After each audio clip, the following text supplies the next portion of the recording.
Qu'elle la plaignait, chuchotant derrière leurs éventails en dentelle. Elle disait qu'on la vendait à un homme qui regarderait plus volontiers son valet que son épouse. Lady Clara connaissait les rumeurs sur le duc. Elle s'attendait à un mariage de convenance, froid et sans amour. S'imaginait une porte de chambre verrouillée et une vie solitaire à errer dans les couloirs d'un immense domaine vide. Elle se préparait à un arrangement à vie, totalement dépourvu de passion. Mais lorsque la lourde porte en chêne se referma lors de leur nuit de noces, ce que le duc fit ensuite brisa toutes les rumeurs. Et la laissa complètement bouleversée. Le bureau sentait le gin éventé, la laine humide et la ruine imminente. Clara se tenait devant le bureau en acajou de son père, le dos parfaitement droit. Ses côtes lui faisaient mal contre le corset à baleine que la femme de chambre de sa mère avait trop serré ce matin-là. Mais elle ne laissa pas paraître son inconfort. Montrer de la faiblesse dans cette pièce revenait à saigner dans des eaux infestées de requins. Lord Ashford ne leva pas les yeux de son registre. Il gratta simplement sa plume sur le parchemin, barrant une autre ligne de crédit. Une ligne qu'il avait épuisée depuis longtemps. « Le duc de Windermere », dit son père, la voix rauque et sèche. « Il a accepté l'arrangement. Vos dettes, nos dettes, seront effacées d'ici la fin du trimestre. » Clara fixait la calvitie sur le sommet du crâne de son père. « Windermere », répéta-t-elle. Le nom avait un goût de cendre. Oui. Il leva enfin les yeux. Ses yeux étaient injectés de sang, la peau en dessous affaissée par le poids de décennies passées aux tables de jeu. Les papiers sont signés. Vous l'épouserez avant la fin du mois. Elle ne pleura pas. Elle avait cessé de pleurer à cause des jeux de son père à l'âge de 14 ans. Le romantisme, elle l'avait appris très tôt, était un mensonge vendu dans des romans à 4 sous pour garder les filles stupides dociles. Le mariage était un commerce. Elle était une marchandise. Sa dot était inexistante, mais elle possédait un vieux nom aristocratique et un visage jugé conventionnellement agréable. C'était suffisant pour acheter le salut de sa famille. « Je comprends », dit-elle d'une voix égale. Son père cligna des yeux, peut-être surpris par son manque d'hystérie. « Vous connaissez les rumeurs, je présume. Les murmures de la société. Je suis au courant des rumeurs concernant les préférences du duc. »« Oui, Ashford Richona, agitant une main dédaigneuse. Des ragots absurdes destinés à vendre des journaux mondains. Mais même si c'est vrai, c'est à votre avantage. Vous aurez son titre, sa fortune et ses domaines à la campagne. Il exigera très peu de vous en retour. Produisez un héritier d'une manière ou d'une autre et vous serez laissé à vous-même. C'est un arrangement brillant, un arrangement brillant. » Clara se retourna et sortit du bureau, la lourde porte se refermant derrière elle. Elle s'appuya contre le mur du couloir, fermant les yeux. Theodore Fitzroy, le duc de Windermere, il avait 10 ans de plus qu'elle, était notoirement reclus et le sujet des commérages les plus vicieux de Londres. Il avait passé la vingtaine en Italie, ne revenant que lorsque son frère aîné était mort dans un accident d'équitation. Depuis qu'il avait hérité du titre, il assistait aux réceptions mondaines obligatoires, mais restait totalement distant. Il ne dansait avec personne. Il ne courtisait personne. On le voyait fréquemment en compagnie d'un cercle restreint d'amis célibataires, un fait dont les mauvaises langues se délectaient avec une joie féroce. On disait qu'il détestait les femmes. On disait qu'il était contre nature. Clara s'en moquait. S'il préférait les hommes, cela signifiait qu'il ne s'imposerait pas à elle lors de visites nocturnes, ivre et maladroit, comme elle avait vu son père le faire avec sa mère. Un colocataire poli et distant, qui payait ses factures, était plus qu'elle n'avait jamais espéré. Elle le rencontra 3 jours plus tard, lors d'une réception étouffante à Mayfair.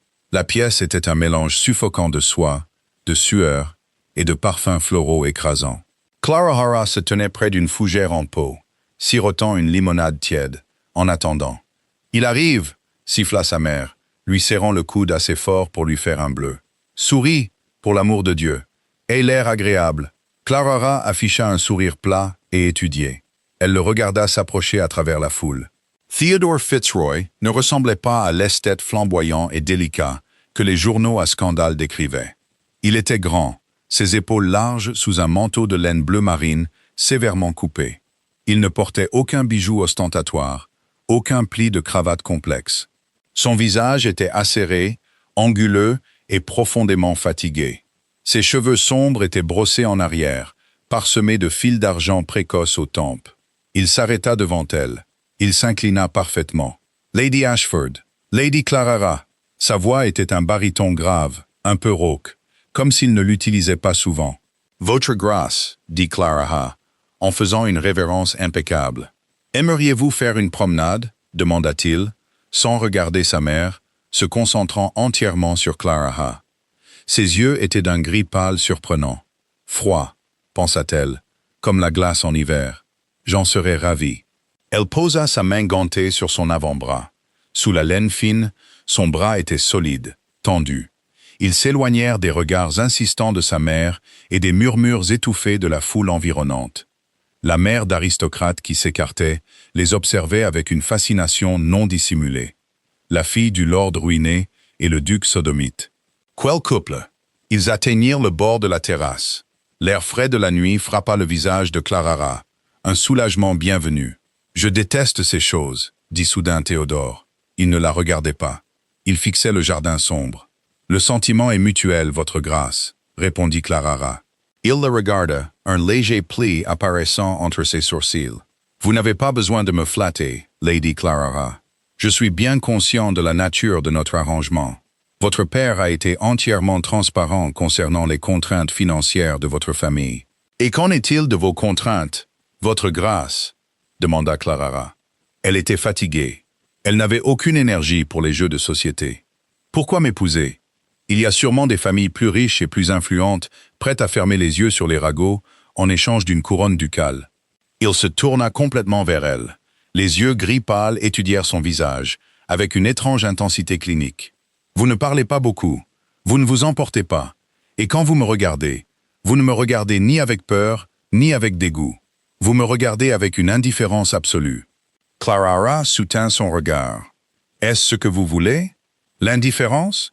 Je veux la paix, dit Théodore, sa voix tombant à un murmure rauque. Je veux que les mères de la société arrêtent de faire parader leurs filles devant moi. Je veux que la Chambre des Lords cesse de remettre en question ma stabilité. J'ai besoin d'une duchesse pour gérer mes domaines et ancrer ma maisonnée. Et j'ai besoin de quelqu'un qui n'attendra pas une grande romance. Vous avez de la chance, votre grâce, dit Clarara, la voix sèche. J'ai laissé mes illusions romantiques dans la chambre d'enfant. Un changement minuscule, presque imperceptible, se produisit dans son expression. Ce n'était pas un sourire, mais la tension dans sa mâchoire se relâcha. Nous nous comprenons parfaitement alors. Les fiançailles durèrent 3 semaines. Ce fut un tourbillon d'extravagance humiliante payé par les avocats de Théodore. Clarara fut mesurée, épinglée et drapée de soie, de mousseline et de velours. Les ragots étaient incessants. Clarara était assise dans le salon de la maison de Lady Clementine, une tasse de thé en porcelaine en équilibre sur son genou. Les autres femmes dans la pièce tournaient autour d'elle comme des vautours, sentant le sang. « C'est un mariage si soudain, Clarara, ma chère, » ronronna Clementine, ajustant la dentelle de ses manches. « Nous avons toutes été très choqués. Le duc de Windermere est si particulier. C'est un homme d'action décisive, » mentit doucement Clarara, en prenant une gorgée de thé amer. « Décisive, oui, » gloussa une autre femme, une vicomtesse, derrière son éventail. Bien que l'on se demande où ses décisions le mènent habituellement, j'entends dire qu'il passe un temps démesuré dans son club, exclusivement dans la salle de billard, avec Lord Weston. L'insinuation flottait dans l'air, lourde et grossière. Clara ressentit un éclair soudain et inexplicable d'irritation, non pas parce qu'elles insultaient son futur mari, mais à cause de leur cruauté suffisante et protégée. Elle vivait dans des maisons payées par des hommes qui entretenaient des maîtresses à Covent Garden et battaient leurs femmes derrière des portes closes. Pourtant, elle se sentait supérieure parce que les péchés présumés de Théodore offensaient leur sensibilité délicate. « Lord Weston est un érudit renommé en Antiquité, » dit Clarara, sa voix baissant d'un ton, froide et plate. « Je crois que le duc partage son intérêt pour l'architecture romaine. Mais si vous préférez les imaginer faire quelque chose de plus scandaleux sous la table de billard, Clémentine, je vous en prie, ne laissez pas mes paroles interrompre vos fantasmes. » La pièce devint silencieuse. Le visage de Clémentine vira à un rouge marbré et laid. Clarara posa sa tasse de thé avec un bruit sec. « Merci pour le thé. Je dois vraiment y aller. Mes essayages. » Elle sortit de la maison, la poitrine serrée. Elle ne savait pas pourquoi elle l'avait défendu. La fierté, se dit-elle. Le défendre, c'était défendre son propre choix. même si le choix avait été fait pour elle. Quand elle retourna à la modeste maison louée de sa famille, elle trouva un paquet qui l'attendait dans le salon. Pas de fleurs, pas de poésie. C'était un lourd colis rectangulaire enveloppé dans du papier brun. Elle l'ouvrit. C'était une première édition de la traduction de l'Odyssée d'Homère, reliée en cuir vert foncé. Une note était glissée à l'intérieur de la couverture. L'écriture était nette, anguleuse et précise. Vous avez mentionné mardi que votre père avait vendu votre bibliothèque. Une maison ne devrait pas être sans livres. Clarara fixa le lourd livre. Elle passa ses doigts sur les lettres dorées. Mardi, il y a 4 jours. Il s'était assis dans un silence guindé dans le salon de sa mère pour sa visite de cours obligatoire. Elle avait simplement fait une remarque en passant sur l'odeur du vieux papier qui lui manquait. Il regardait par la fenêtre. Elle n'avait même pas pensé qu'il écoutait. Une étrange douleur s'épanouit dans sa poitrine. Elle la repoussa immédiatement. Ce n'était qu'un livre. Un homme riche jetant quelques pièces pour régler un problème. Cela ne signifiait rien. Pourtant, quand il arriva le lendemain soir pour l'escorter au théâtre, elle le remercia. Ils étaient assis dans la loge sombre, regardant les acteurs sur la scène en contrebas. Le théâtre était chaud, et Clarara sentait les baleines de sa robe de soirée s'enfoncer vicieusement dans ses côtes. Elle bougea, essayant de prendre une grande inspiration, grimaçant légèrement. « Êtes-vous souffrante ?» demanda doucement Théodore, sans quitter la scène des yeux. « Je vais parfaitement bien », mentit Clarara. Il se tourna enfin pour la regarder. Ses yeux pâles scrutèrent sa posture rigide, la légère pâleur de son visage. « Vous ne respirez pas. C'est la mode de ne pas respirer, votre grâce. Cela prouve que l'on est une dame. » Il ne rit pas. Il fronça les sourcils. Un air renfrogné s'installa sur ses traits. « C'est barbare. Vous avez l'air de souffrir. Ce n'est rien. Ce n'est pas rien, si cela vous fait mal. » Il se rapprocha. Son odeur, bois de santal, lin propre et pluie froide, l'enveloppa. Il tendit la main. Clara Serradi, s'attendant à ce qu'il touche son bras. Au lieu de cela, il passa sa main derrière son dos. Sa grande main chaude se posa brièvement contre le lassage rigide de sa robe. « Demain, » dit-il, sa voix baissant si bas que la foule en bas ne pouvait l'entendre. « Dites à la modiste de desserrer les baleines de 2 pouces. Si elle refuse, dites-lui que je trouverai une nouvelle couturière. » Clarara le fixa. « Les robes ne tomberont pas correctement. La société dira que j'ai l'air négligé. »« Laissez-les dire ce qu'ils veulent, » répondit Théodore, reportant son regard sur la scène. « Je suis déjà le duc sodomite. Ils pourront vous appeler la duchesse négligée. Ensemble, nous serons une menace pour la bonne société. » Clarara laissa échapper un son court et surpris, un rire. Il jaillit de sa poitrine avant qu'elle ne puisse l'arrêter. Théodore la regarda, le coin de sa bouche se relevant dans un sourire fantôme fugace. Cela transforma entièrement son visage sévère, le rendant dévastateur d'humanité pendant une fraction de seconde. Puis il disparut, caché de nouveau derrière le masque de l'ennui aristocratique. Mais Clarara s'en souvint, et pour le reste de la semaine, les murmures de la société semblèrent un peu moins forts. Le jour du mariage se leva, gris, froid et totalement banal. Il n'y eut pas de grande cathédrale, ni des centaines d'invités. Le père de Clarara avait insisté pour une petite cérémonie privée, prétendant que c'était plus élégant. Clarara connaissait la vérité. Il ne pouvait pas se permettre un grand déjeuner, et Théodore n'avait aucun intérêt à se donner en spectacle. Elle se tenait dans la sacristie en pierre de Saint-Georges, frissonnant dans sa robe de soie blanche. Sa mère s'agitait avec son voile, les mains tremblantes. « Maintenant, Clarara » commença sa mère, la voix aiguë d'énergie nerveuse. « Ce soir sera... » Elle s'arrêta, déglutissant difficilement. « Eh bien, vous connaissez les rumeurs. Peut-être que rien ne se passera. S'il ne vient pas dans votre chambre, ne vous sentez pas offensé. C'est une bénédiction. Vraiment. Les hommes sont des bêtes. S'ils vous laissent tranquille, endormez-vous simplement. » Clarara regarda le visage fatigué et ridé de sa mère. « Je sais, mère. Je ne m'attends à rien. » La cérémonie se déroula dans un flou de latin archaïque et de pas résonnants. Théodore se tenait à côté d'elle, un pilier de drap sombre. Il sentait légèrement le brandy. Nervosité, se demanda Clarara, ou courage liquide pour lier sa vie à une femme.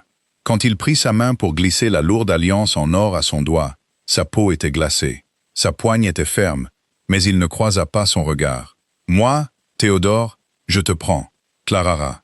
Sa voix était stable, comme la lecture d'un contrat, la conclusion d'un marché. Ils quittèrent l'église et montèrent immédiatement dans la lourde voiture de voyage ornée des armoiries de Windermere. Ils se dirigeaient vers Ironwood Hall, son siège ancestral dans le Yorkshire. Ce serait un voyage brutal de 4 jours. La portière de la voiture claqua. Les chevaux s'élancèrent. Le silence s'installa. Clarara regarda par la fenêtre, tandis que les pavés de Londres cédaient la place aux routes boueuses et défoncées de la campagne. La pluie commença à crépiter contre la vitre, brouillant le monde extérieur en taches de gris et de vert. Les heures passèrent. Le silence dans la voiture était épais, presque suffocant. Clarara gardait les mains jointes sur ses genoux, regardant les gouttes de pluie dévaler la vitre. Vous frissonnez. La voix de Théodore brisa le silence comme un coup de feu. Clara sursauta, se tournant pour le regarder. Il était assis dans le coin opposé, une lourde couverture de laine drapée sur ses genoux. « C'est juste l'humidité », dit Clarara. Il ne discuta pas. Il prit simplement le bord de sa couverture et la tendit vers elle. Clarara hésita. Partager une couverture semblait bien trop intime pour 2 personnes qui s'étaient essentiellement achetées l'une l'autre.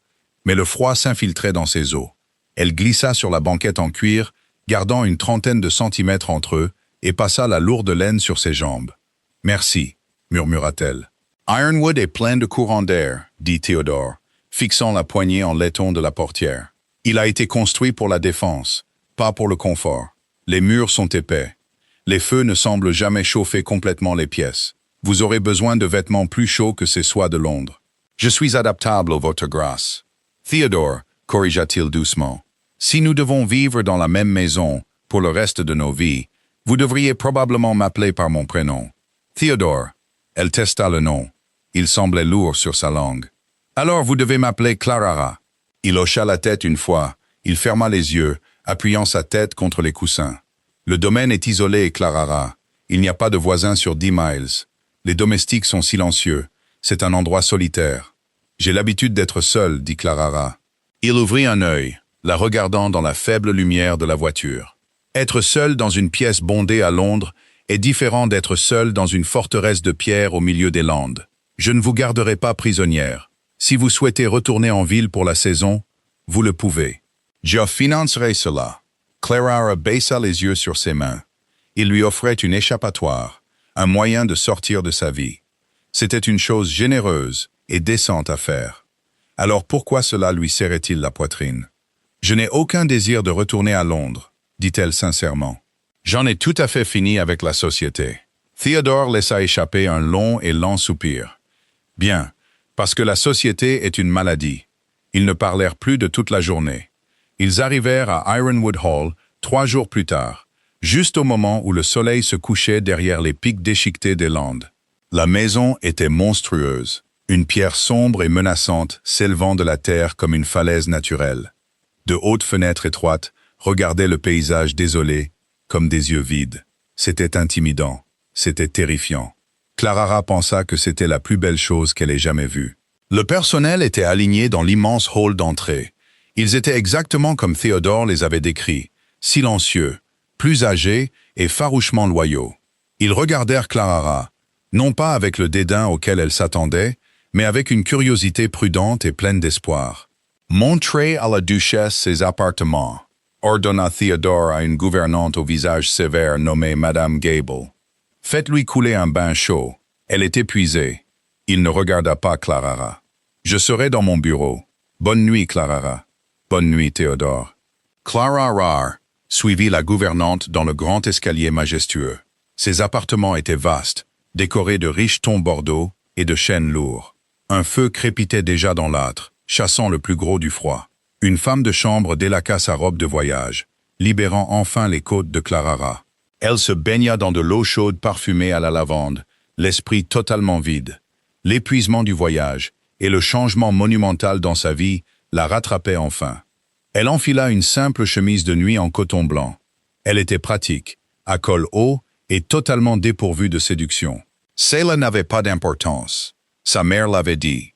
S'il vous laisse tranquille, endormez-vous simplement. Elle s'assit sur le bord de l'immense lit à baldaquin. La maison était silencieuse, d'un silence lourd et funèbre. Elle regarda la porte qui reliait sa suite à celle du duc. Elle était faite de bois épais et sombre. Elle était fermée. Clarara laissa échapper un soupir qu'elle ne savait pas retenir. Elle était en sécurité. Elle était seule. Elle était la duchesse de Windermere, et sa vie serait calme, tranquille et entièrement sienne. Elle tira les couvertures. Toc, toc. Clarara se figua. Le son venait de la porte communicante. Ce n'était pas fort, mais dans le silence de la pièce, cela ressemblait à un coup de tonnerre. Elle fixa le bois, son cœur battant soudainement contre ses côtes. Toc, Clarara. Sa voix était étouffée par le chêne lourd, basse, hésitante. Clara se leva, ses pieds nus touchant le plancher froid. Elle marcha lentement vers la porte, son pouls rugissant dans ses oreilles. Elle tendit la main, ses doigts tremblant légèrement, et tourna la poignée en laiton. La lourde porte en chêne s'ouvrit vers l'intérieur avec un léger clic métallique. Theodore se tenait sur le seuil. Il avait enlevé son manteau de cérémonie et sa cravate. Il ne portait qu'une chemise de lin blanc déboutonnée au col et un pantalon sombre. La lumière crue de la seule bougie dans sa main projetait de longues ombres vacillantes sur les angles durs de son visage. Il avait l'air complètement différent. Dépouillé de son armure aristocratique, il n'était qu'un homme, un très grand homme, terrifiant de silence. Clarara serra le col de sa chemise de nuit en coton. Son cœur battait contre ses côtes comme un oiseau piégé. « Puis-je entrer » demanda-t-il. Sa voix était un grattement bas et rauque dans la pièce silencieuse. Elle avala la boule sèche dans sa gorge. Oui. Il entra et ferma la porte derrière lui. Il posa le chandelier sur une table voisine, puis se tourna pour lui faire face. Il ne se dirigea pas vers le lit. Il ne se dirigea pas vers elle. Il resta simplement là, les mains enfoncées profondément dans ses poches, regardant le plancher entre eux. « Ma mère m'a dit » commença Clarara, sa voix semblant bien trop faible. Elle s'éclaircit la gorge et essaya de nouveau. « Ma mère m'a dit que si vous ne veniez pas dans ma chambre, je devais simplement m'endormir. Elle a dit que ce serait une bénédiction. » La mâchoire de Théodore se serra, un muscle tressaillit sous sa peau. « Votre mère est une idiote, mais elle avait raison de supposer que vous préféreriez une porte verrouillée. Je ne l'ai pas verrouillée. » Il leva les yeux. Le gris pâle de ses yeux capta la lumière du feu, brûlant avec une intensité soudaine et surprenante. « Pourquoi ? Parce que vous êtes mon mari, » dit Clarara, forçant les mots à sortir. Elle refusa de trembler. Elle ne serait pas une victime apeurée. « Et parce que nous avons conclu un marché. Les dettes de mon père sont payées. Je suis à vous, pour que vous m'utilisiez comme il se doit afin de sécuriser la lignée. Je sais ce qu'on attend de moi. » Théodore tressaillit. C'était un mouvement minuscule, un raidissement soudain de ses épaules, mais Clarara le remarqua. Il fit un pas en avant. « Est-ce ce que vous pensez que c'est ? Une transaction ? Vous pensez que je suis venu ici pour vous utiliser ?» Clarara tint bon, bien que son instinct lui hurlât de reculer. « Je pense que vous êtes un duc. Les ducs ont besoin d'héritiers. Je ne suis pas stupide, Théodore. Faites ce que vous devez. Je ne me battrai pas. » Le silence qui suivit fut absolu. Puis Théodore laissa échapper un souffle qui ressemblait à une malédiction rauque. Il combla la distance entre eux, en 3 longues enjambées. Clarara se prépara, fermant les yeux, attendant les mains rudes, le déchirement du tissu, le poids grossier et maladroit qu'on lui avait appris à attendre des hommes. Au lieu de cela, elle sentit une chaleur soudaine irradier contre son visage. Elle ouvrit les yeux. Théodore se tenait à quelques centimètres, ses mains planant de chaque côté de sa mâchoire, sans tout à fait la toucher. Sa poitrine se soulevait et s'abaissait en respiration dure et inégale. « Regardez-moi » murmura-t-il. Clarara regarda. « Les rumeurs à Londres » dit-il, sa voix tombant à un murmure graveleux. « Elles disent que je méprise les femmes. Elles disent que je préfère la compagnie des hommes dans des pièces sombres et cachées. Elles disent que je suis froid, contre nature et dépourvu de sentiments. Je sais ce qu'elles disent. Elles ont à moitié raison. » Il laissa enfin ses mains se poser sur ses joues. Ses paumes étaient rugueuses, calleuses à cause de l'équitation, mais son contact était incroyablement doux. Je suis contre nature, parce que je regarde les hommes de mon cercle, des hommes comme votre père, des hommes qui prennent des maîtresses, qui traitent leurs femmes comme des juments poulinières, qui prennent ce qu'ils veulent par la force, et je ne ressens rien d'autre qu'un dégoût violent.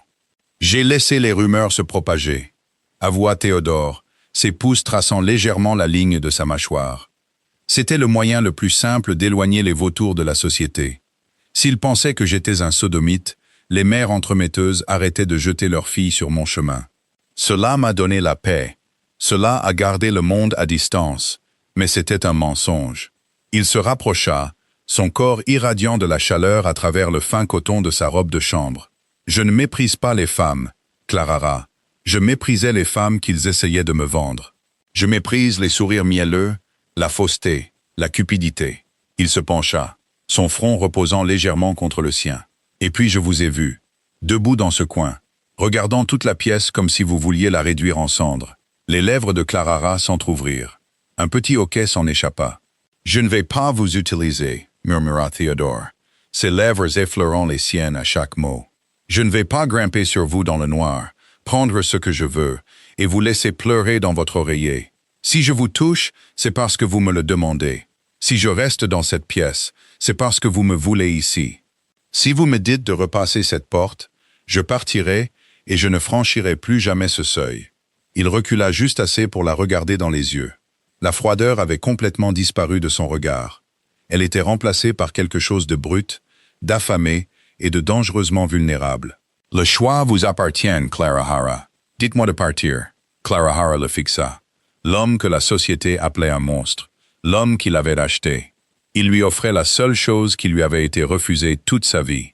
Le contrôle absolu de son propre corps. Le choc la frappa comme un coup physique. La coquille de glace qu'elle avait construite autour de son cœur se fissura, se brisant en son centre. Elle ne parla pas. Elle ne savait pas comment. Au lieu de cela, elle leva la main, ses doigts tremblants s'enroulant dans le lin doux de sa chemise. Elle le tira vers le bas. Quand sa bouche couvrit la sienne, il n'y eut aucune brutalité. Il y eut une révérence désespérée et bouleversante. Théodore gémit, ses bras s'enroulant autour de sa taille, la tirant contre sa poitrine. Il l'embrassa comme un homme affamé, comme quelqu'un qui avait passé toute sa vie dans le noir glacial et avait enfin trouvé le soleil. Il ne se pressa pas. Il lui retira sa lourde chemise de nuit pratique, comme si elle était en verre filé. Quand il la souleva sur l'immense lit à baldaquin, il la suivit, s'enfonçant dans le matelas. « Dites-moi » murmura-t-il contre son cou, son souffle brûlant sa peau. « Dites-moi si je vous fais mal. Dites-moi d'arrêter. »« N'arrêtez pas » souffla-t-elle, ses mains s'emmêlant dans ses cheveux sombres parsemés de fils d'argent. « S'il vous plaît. » La consommation de leur mariage ne fut pas une transaction, ce fut un baptême. Il cartographia chaque centimètre d'elle avec ses mains et sa bouche, déterrant des terminaisons nerveuses dont elle ignorait l'existence. Il la vénérait, il démantela ses défenses pièce par pièce, tirant de sa gorge des sons doux et désespérés jusqu'à ce qu'elle s'accroche à lui, complètement défaite. Quand la douleur de la barrière finale vint, il s'arrêta complètement, se tenant parfaitement immobile au-dessus d'elle, ses muscles tendus par l'effort de retenue. Il attendit, lissant les cheveux humides de son front, murmurant des louanges calmes et rassurantes contre sa peau, jusqu'à ce que la tension se brise, et que le plaisir se précipite pour prendre sa place. Des heures plus tard, le feu s'était réduit à des braises rougeoyantes. Clarahara était blottie contre lui. Son bras lourd était drapé fermement sur sa taille, l'ancrant. Elle écoutait le battement régulier et rythmé de son cœur sous sa joue. Elle réalisa avec une clarté soudaine et surprenante pourquoi les rumeurs avaient été si nécessaires. Un homme capable de ce genre de dévotion absolue et dévorante ne pouvait pas survivre dans les eaux peu profondes et vicieuses de la société londonienne. Il se serait fait dévorer vivant. La froideur était son armure. Mais ici, dans l'obscurité d'Ironwood Hall, il l'avait enlevée. Pour elle. Elle ferma les yeux, une seule larme silencieuse glissant sur sa joue pour s'imbiber dans sa poitrine. Pas de chagrin, mais de la réalisation terrifiante qu'elle était déjà complètement, désespérément amoureuse de son mari. Le lendemain matin, la maisonnée d'Ironwood Hall se réveilla face à un changement sismique. Madame Gable, la gouvernante sévère, avait demandé aux femmes de chambre de préparer 2 plateaux de petit-déjeuner séparés, selon la longue tradition des mariages aristocratiques. Le duc prendrait son café dans son bureau. La duchesse prendrait son thé dans ses appartements. Mais quand la femme de chambre, une jeune fille nommée Martha, frappa timidement à la porte du duc, il n'y eut aucune réponse. La panique se propagea parmi le personnel. Le duc était-il parti dans la nuit? Le mariage s'était-il déjà brisé? Martha fut envoyée à la suite de la duchesse. Elle frappa à la lourde porte en chêne. « Entrez !» gronda une voix profonde. Martha poussa la porte et se figea, le plateau d'argent tremblant violemment dans ses mains. Le duc de Windermere, le maître reclus et terrifiant de la maison, était assis dans le lit de la duchesse. Il était torse nu, les lourdes couvertures tirées à sa taille. À côté de lui, emmêlé dans les draps et reposant sa tête nonchalamment contre son épaule, se trouvait la nouvelle duchesse. Théodore leva les yeux vers la femme de chambre terrifiée. « Nous prendrons le petit déjeuner dans la salle du matin, Martha. Mettez 2 couverts et dites à Madame Gable de faire déplacer ma malle de l'aile est. Je résiderai dans cette suite en permanence. » Martha poussa un cri aigu, s'inclina si vite qu'elle faillit laisser tomber le plateau et s'enfuit de la pièce. Clara laissa échapper un petit rire, se redressant et tirant le drap sur sa poitrine. « Vous l'avez scandalisé. » Théodore tourna la tête, ses lèvres effleurant son épaule nue. « Elle s'en remettra. Je refuse de dormir à l'autre bout de la maison comme un étranger poli. La vie est bien trop courte pour ce genre de misère. » La nouvelle se propagea dans les couloirs de pierre d'Ironwood comme une traînée de poudre. Le duc avait réclamé sa femme. Les rumeurs de Londres étaient violemment, indéniablement fausses. Le personnel, qui avait passé des années à regarder leur maître errer dans les couloirs comme un fantôme vide, marchait avec une nouvelle énergie frénétique. Cet après-midi-là, la pluie cessa enfin.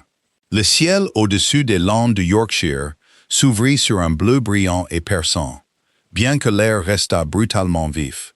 Théodore ordonna de seller 2 chevaux. « Vous savez monter ?» demanda-t-il à Clara, alors qu'il se tenait dans la cour boueuse.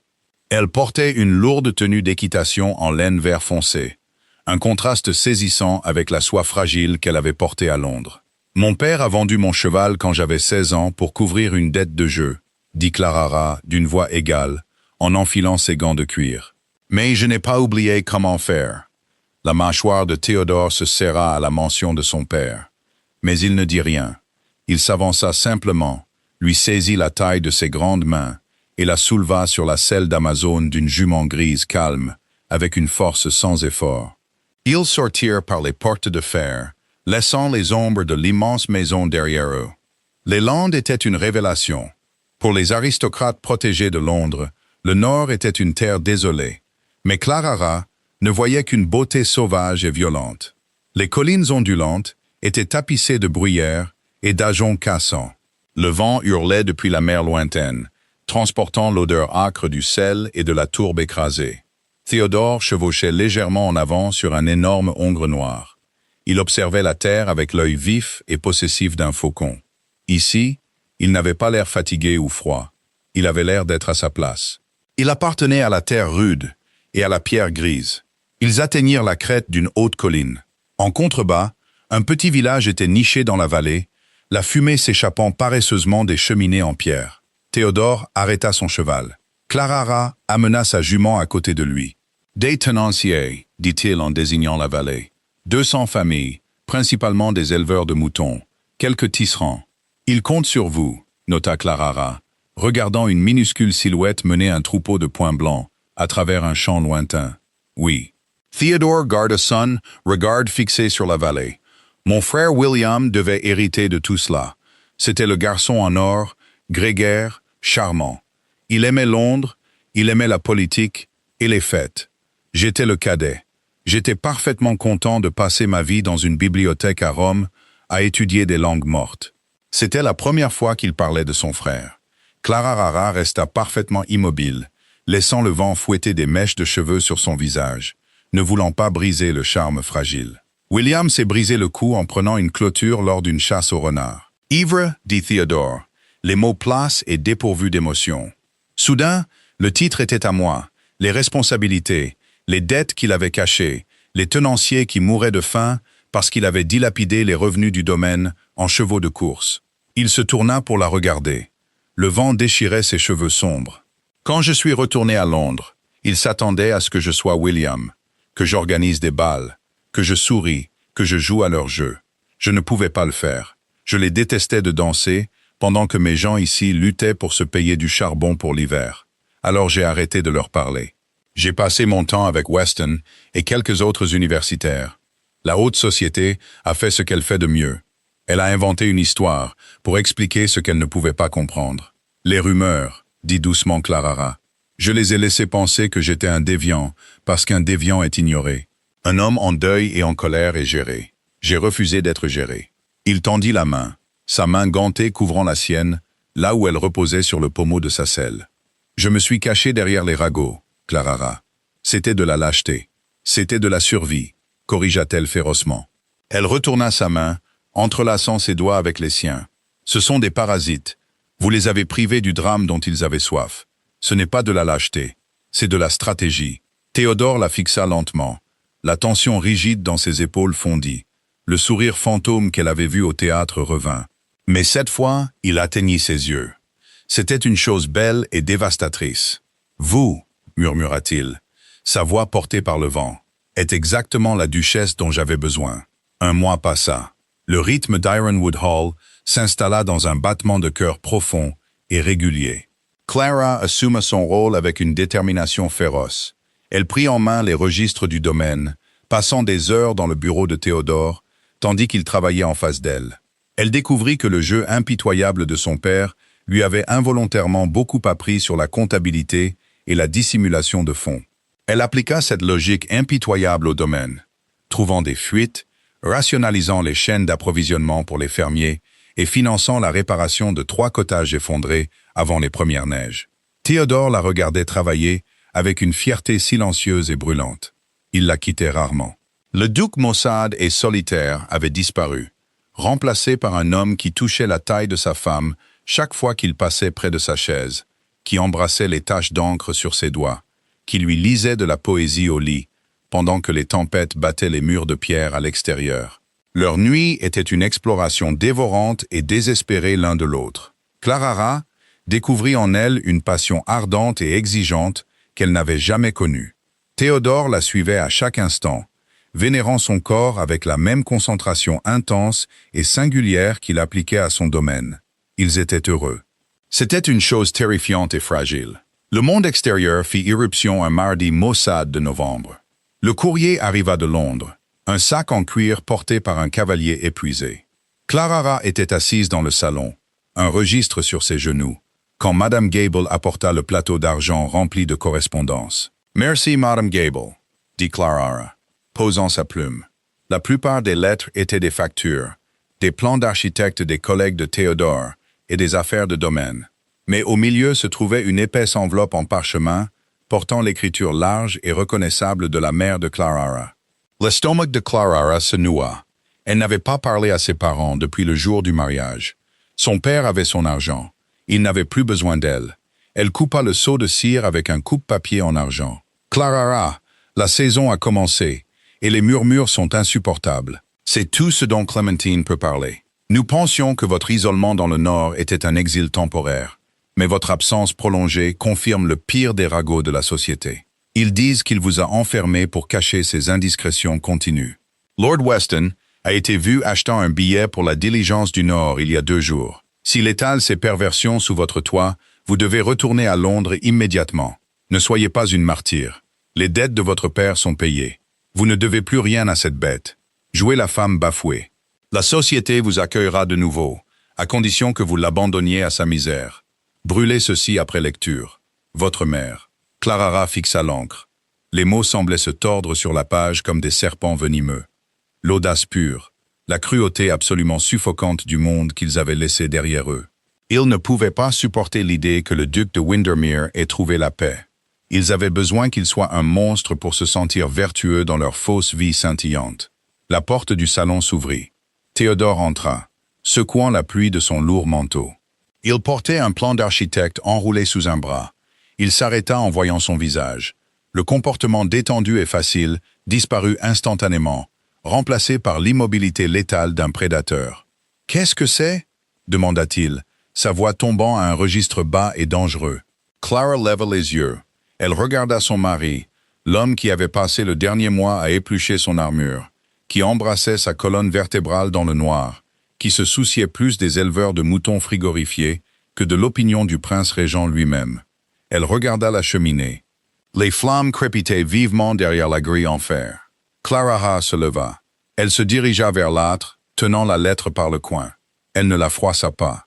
Elle ne la déchira pas. Elle la laissa simplement tomber sur les charbons ardents. Le parchemin s'enroula, noircit, et s'embrasa en flammes orange vifs. Théodore s'approcha derrière elle. Il ne demanda pas ce que c'était. Il enroula ses bras autour de sa taille, la tirant contre sa poitrine solide, posant son menton sur le sommet de sa tête. « Du poison ?» demanda-t-il doucement, regardant les cendres monter dans la cheminée. « Juste Londres » répondit Clara, se penchant dans sa chaleur. « Il semble que Lord Weston vienne nous rendre visite. » Théodore laissa échapper un souffle court et surpris. « Thomas vient ici en novembre. Cet homme déteste la boue plus qu'il ne déteste les Français. Ma mère croit qu'il vient pour continuer votre scandaleuse liaison secrète derrière mon dos, dit sèchement Clara.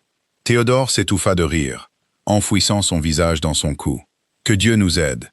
Thomas a une peur bleue des femmes, des chevaux et des grands espaces.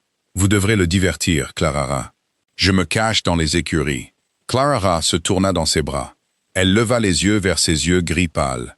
Ils étaient entièrement clairs, libérés des ombres qui l'avaient hanté lors de leur première rencontre. « Laissez-les venir, dit-elle férocement, levant la main pour lui prendre la mâchoire. « Laissez Weston venir. Laissez toute la chambre des lords venir.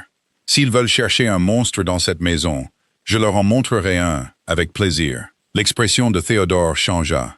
L'humour s'effaça, remplacé par cette révérence profonde et brute qui coupait toujours le souffle de Clara. Il leva ses mains, enroulant ses longs doigts autour de ses poignets, l'ancrant à lui. « Vous vous battriez pour moi, dit-il, l'air sincèrement impressionné. « Je réduirai leur société en cendres pour vous, murmura Clara, le tirant vers le bas pour rencontrer ses lèvres. Ce n'était pas une promesse née d'une fiction romantique. C'était la vérité terre-à-terre, cynique et inflexible d'une femme qui avait enfin trouvé quelque chose pour lequel il valait la peine de saigner. Quand le baiser se rompit, Théodore pressa son front contre le sien. « Ils peuvent garder Londres, nous avons les Landes. »« Oui, » acquiesça Clara, fermant les yeux contre la chaleur de sa peau. « Nous avons les Landes. » Lord Thomas Weston arriva 3 jours plus tard, l'air d'avoir été traîné derrière la diligence plutôt que d'avoir voyagé à l'intérieur. C'était un homme mince et frêle avec des lunettes qui glissaient constamment sur son nez et une chevelure en retraite rapide. Quand il entra dans le hall caverneux d'Ironwood, secouant un parapluie dégoulinant, il laissa échapper un grognement théâtral prolongé. « Je suis entré aux enfers », annonça Thomas au mur de pierre résonnant. « Théodore, si tu m'as attiré dans cet enfer gelé uniquement pour m'assassiner et cacher mon corps dans une tourbière, je t'en supplie, fais-le vite. Je ne peux pas supporter 1 minute de plus dans de la laine humide. » Un son profond et retentissant résonna du haut des escaliers. Il fallut un moment à Clara pour le reconnaître comme un rire. Il était fort, sans retenue et entièrement sincère. Théodore descendit les marches de pierre en courant, les prenant 2 par 2. Il attrapa son ami par les épaules, lui tapant dans le dos assez fort pour faire trébucher le plus petit homme. « Thomas, tu as survécu à la boue. »« À peine, » haleta Thomas, ajustant ses lunettes. « Et j'ai été forcé de partager une chaise de poste dans une auberge avec un homme qui sentait distinctement les oignons au vinaigre. C'était atroce. J'exige du brandy, une grande quantité. » Ses yeux se déplacèrent au-delà de Théodore, se posant sur Clara, qui se tenait tranquillement près des portes de la bibliothèque. Thomas se figea instantanément. Les plaintes dramatiques disparurent, remplacées par une politesse rigide et terrifiée. Il retira ses gants mouillés et offrit une révérence raide et maladroite. « Votre grâce, un profond honneur. Je m'excuse pour mon intrusion. J'ai bien écrit à l'avance, mais le service postal au nord de la Tamise est largement fictif. » Clara s'avança. Elle regarda cet homme, le supposé amant secret, le cœur des rumeurs vicieuses qui avaient tourmenté son mari. Il serrait une sacoche en cuir contre sa poitrine comme si c'était un bouclier, tremblant légèrement de froid. Il n'était pas une menace. C'était un universitaire brillant et socialement anxieux qui avait peur d'elle. « Lord Weston, » dit Clara, sa voix chaude et entièrement dépourvue d'arrogance aristocratique. « Théodore m'a beaucoup parlé de votre travail sur les aqueducs romains. J'ai pris la liberté de faire allumer un feu dans la chambre d'amis bleus, et Madame Gable a un plateau de thé chaud et une très grande carafe de brandy qui vous attendent. » Thomas cligna des yeux derrière ses épaisses lentilles. Il regarda Théodore, puis de nouveau Clara. Les aqueducs romains. Il vous a parlé de mes traductions? Vraiment? Oui, mentit doucement Clarara. Théodore n'avait jamais mentionné les aqueducs, mais elle avait lu les titres des lettres empilées sur son bureau. Je suis impatiente d'entendre vos théories sur la composition des mortiers. La tension s'écoula des épaules de Thomas si vite qu'il s'affaissa visiblement. Un immense sourire soulagé illumina son visage. Le mortier? Oui. Sujet fascinant. La cendre volcanique, voyez-vous. Cela change tout. Théodore creusa le regard de Clarara par-dessus l'épaule de Thomas. Le regard qu'il lui lança était d'une dévotion absolue et non dissimulée. Merci, disaient ses yeux gris. Pendant les 3 jours suivants, Ironwood fut rempli du son des débats. Les 2 hommes occupèrent le bureau, déroulant d'immenses cartes en parchemin sur le sol. Clarara ne se retira pas dans son salon, comme la société l'exigeait d'une épouse. Elle s'assit avec eux. Elle lisait ses registres, intervenant occasionnellement pour corriger les calculs mathématiques atroces de Thomas concernant les coûts d'approvisionnement. Il n'y avait pas de romance illicite. Il n'y avait pas de regard caché. Il n'y avait que le lien confortable et profondément platonique de 2 hommes qui avaient trouvé du réconfort dans l'histoire ancienne lorsque le monde moderne s'était avéré trop cruel. Mais Londres n'en avait pas fini avec eux. La tempête éclata un jeudi. Ce n'était pas une tempête de pluie, mais une voiture portant les armoiries du vicomte Linfield. Linfield était une figure notoire de White's, un homme qui possédait une petite fortune, une grande gueule et un appétit insatiable pour la destruction de la réputation des autres. Il se trouvait qu'il voyageait vers le nord pour inspecter une propriété nouvellement acquise et avait besoin d'un abri contre une averse passagère. C'était un mensonge flagrant. Il y avait 3 auberges entre la route principale et Ironwood. C'était un espion envoyé par les vautours pour vérifier les rumeurs sur le malheur de Clarara et la déviance de Théodore. Quand Linfield fut introduit dans le salon, il apporta avec lui l'odeur rance et suffocante de la société londonienne. C'était un bel homme, mais ses yeux étaient vifs et cruels. Windermere traîna Linfield, offrant une révérence paresseuse. Et la charmante duchesse, une image de domesticité rustique. Comme c'est charmant. Et Lord Weston, j'avais entendu dire que vous aviez bravé la nature sauvage. Dévouement à vos activités savantes. Sans aucun doute. L'insinuation flottait dans l'air, lourde et vile. Théodore s'éraidit complètement. L'homme détendu et souriant des derniers jours disparut, remplacé instantanément par le duc froid et maussade. Il fit un pas vers Linfield, ses poings se serrant à ses côtés. Clarara se leva. Elle se plaça doucement devant son mari, posant une main légère et restrictive sur son avant-bras. Elle sentit la tension violente vibrer sous son manteau. Elle lui serra le bras une fois.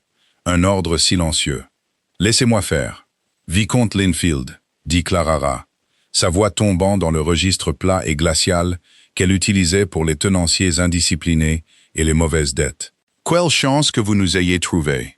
J'entends dire que les routes près de votre nouvelle propriété dans le nord sont dangereuses, particulièrement pour un homme habitué au trottoir lisse de St. James. » Linfield sourit, un étirement mince et prédateur de ses lèvres. En effet, mais il faut souffrir l'inconfort pour vérifier ses investissements, bien que je vois que certains d'entre nous préfèrent isoler leurs investissements loin des yeux du public. Il regarda autour du salon ancien et faiblement éclairé avec un dédain ouvert. Un peu de courant d'air, n'est-ce pas, votre grâce? On espère que vous êtes bien au chaud. Je suis parfaitement au chaud, dit Clarara. Linfield se pencha en avant, baissant la voix dans une fausse démonstration de sympathie. C'est un visage courageux que vous portez, Lady Clarara. Votre mère est folle d'inquiétude. La société comprend les fardeaux placés sur une belle fille. Si jamais vous avez besoin d'une escorte rapide pour retourner à la civilisation, ma voiture est à votre disposition. Il lui offrait une échappatoire sous le couvert de la chevalerie, tout en insultant son mari à son visage. Clarara ne rougit pas. Elle n'éleva pas la voix. Elle se dirigea lentement vers la petite table tenant la carafe de cerises et versa un verre. « Dites-moi, vicomte, » demanda Clarara, le dos tourné. « Comment va votre sœur ?» Linfield fronça les sourcils, clairement décontenancé par le changement soudain de sujet. « Lady Sarah va bien. Et son mari, le comte ?» Clara se retourna, tenant le verre en cristal. « Je passais en revue de vieilles chroniques financières récemment. Est-il vrai que le comte a perdu l'acte de propriété de leur domaine du Somerset dans une partie de cartes le mois dernier, et qu'il a élu domicile permanent dans le logement d'une danseuse d'opéra à Covent Garden. Le visage de Linfield se vida de sa couleur. La pièce devint mortellement silencieuse. Thomas Weston s'étouffa avec une gorgée d'air, couvrant sa bouche avec sa main. Je ne vois pas en quoi c'est pertinent, balbutia Linfield, le vernis lisse se fissurant. C'est pertinent, dit Clarara, s'approchant de lui, ses yeux brûlant d'un feu froid et terrifiant. Parce que la société semble tout à fait à l'aise avec un comte qui ruine sa famille et abandonne sa femme pour une maîtresse. C'est considéré comme normal. C'est accepté. Elle fit un autre pas. Linfield recula instinctivement. Pourtant, mon mari, continua Clarara, sa voix résonnant contre les murs de pierre, paye ses dettes. Il supervise 200 familles de tenanciers, s'assurant que leur toit ne fuit pas et que leurs enfants ne meurent pas de faim. Il lit le grec. Il reste fidèle à ses vœux.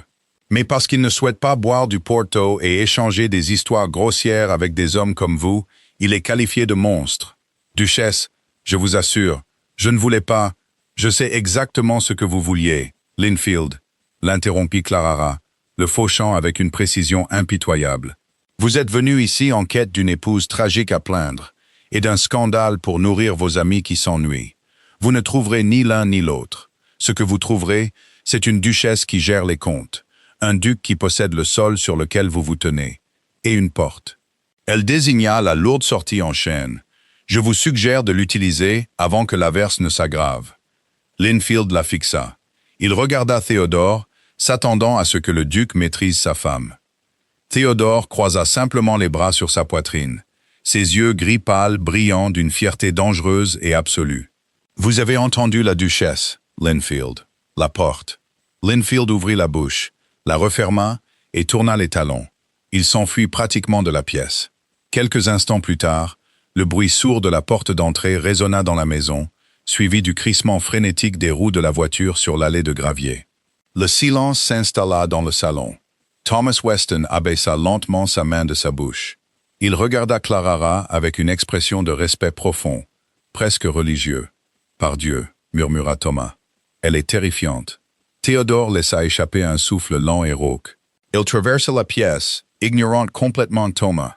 Il prit le visage de Clarara dans ses grandes mains, ses pouces traçant ses pommettes. « Vous, murmura-t-il, la voix épaisse d'émotion, êtes la créature la plus magnifique que j'ai jamais vue. » Clarara se pencha dans son contact, la rage glaciale fondant, ne laissant que la chaleur de ses mains. « Je vous ai dit que je réduirais leur société en cendres. Vous n'aviez à peine besoin d'une allumette, dit Théodore, posant son front contre le sien. Ils auront peur de vous maintenant. Les rumeurs changeront. Ils diront que je vous garde enfermé dans un donjon et que je vous nourris de viande crue. » Clarara sourit, enroulant ses bras autour de sa taille. « Laissez-les faire, tant qu'ils nous laissent en paix. » Les rumeurs changèrent. Le vicomte Linfield retourna à Londres avec sa fierté en lambeaux. Pour sauver la face, il dépeignit non pas une épouse négligée et éplorée, mais une femme monstrueuse et tyrannique. Il affirma que Clarara était devenue folle dans les Landes, qu'elle dirigeait Ironwood Hall d'une main de fer, et que le duc était entièrement sous son contrôle, envoûtant et terrifiant. Les ragots passèrent de la pitié pour Clarara à la peur d'elle. Les lettres de sa mère cessèrent complètement. Les hôtesses de la société, qui avaient autrefois prévu de la sauver, rayèrent maintenant son nom de leur liste d'invitations avec un frisson. C'était le plus grand cadeau que Londres aurait pu leur faire. Le lourd silence de l'hiver céda la place au dégel boueux et brutal d'un printemps du Yorkshire.